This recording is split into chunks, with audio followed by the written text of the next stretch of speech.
Please help me to reach 1,000 subscribers. The message came in at 2:13 a.m. Not a call. Not a goodbye. Just a text. I didn't mean for it to happen like this. I stared at the screen, the glow of it cutting through the darkness of our bedroom. My wife, no, I guess she wasn't my wife anymore, not really, was standing near the closet, her back turned to me. She didn't know I was awake. Or maybe she did. My thumb hovered over the message, my mind trying to piece together what this meant. Like maybe if I rearranged the words enough times, they'd turn into something harmless. Something fixable. They didn't. I sat up slowly. Who's it from? She froze. That silence told me everything before she even turned around. It's nothing, she said too quickly, stuffing her phone into the pocket of her robe. I almost laughed. Not because it was funny, because it was predictable. Because somewhere deep down, I'd already been bracing for this moment for weeks. Maybe months. Nothing doesn't make you look like that, I said. Her face had that strained calm people wear when they're trying not to let something spill over. Like a glass filled just a little too high. It's late, she replied. Can we not do this right now? That was her answer. Not a denial. Not confusion. Just delay. And that's when the first real crack formed inside me. Looking back, the signs were always there. I just didn't want to see them. The missed calls that she'd brush off with work's been crazy. The way she started taking her phone into the bathroom. The sudden interest in clothes she said she needed for meetings, even though her job hadn't changed in years. And then there was him. She mentioned him casually at first. A client. Wealthy. Important. The kind of man who understood business in ways most people didn't. I didn't think much of it. Why would I? I trusted her. That's the thing about trust. It doesn't break all at once. It erodes. Quietly. Slowly. Until one day, you look at the person you love and realize you don't recognize them anymore.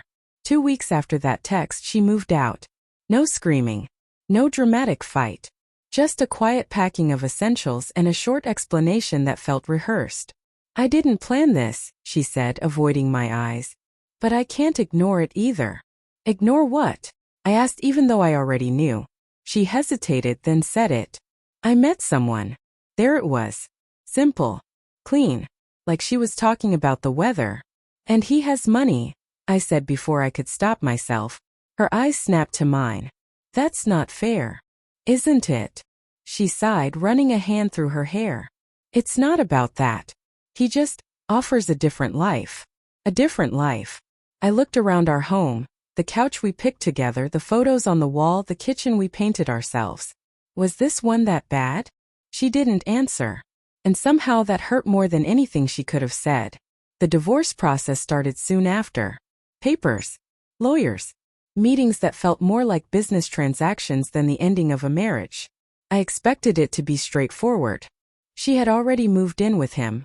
Some big house on the edge of the city, from what I'd heard. The kind of place people post online to prove they've made it. I figured she'd want everything clean and quick. What I didn't expect was the meeting. We sat across from each other in a quiet office, our lawyers on either side.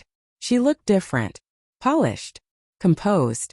Like she had already stepped fully into that different life she'd chosen. For a moment, I almost didn't recognize her. Then she glanced at me and I saw it. Flicker. Not regret. Not quite. But something unsettled. Her lawyer began going over the terms. Assets. Property. Accounts. Then mine spoke up. There's one more thing we need to address, he said, sliding a document across the table. She frowned slightly. What is this? An inheritance, he replied. Her eyes moved across the page, confusion slowly giving way to shock. I don't understand, she said. I leaned back in my chair, watching her carefully. My father passed 6 months ago, I said. Her head snapped up. You told me he didn't leave much. I told you I didn't know what he left, I corrected gently. Which was true. At the time, the estate was still being processed. I hadn't thought it mattered. Apparently it did. Her grip tightened on the paper. This can't be right. It is, my lawyer confirmed. And as it stands, it's not considered marital property. The room went quiet. I could almost hear the shift, the invisible weight of her choices settling in. You never told me, she whispered. I met her eyes, calm now in a way I hadn't been in weeks. You never asked. The meeting ended shortly after that. No dramatic outbursts. No sudden reversals. Just silence. As we walked out, she stopped me in the hallway. I didn't leave because of money, she said, her voice quieter now. I studied her for a long moment. Maybe not entirely, I replied. But it didn't hurt, did it? She flinched. And in that moment I saw it clearly, not a villain, not a monster. Just a person who made a choice.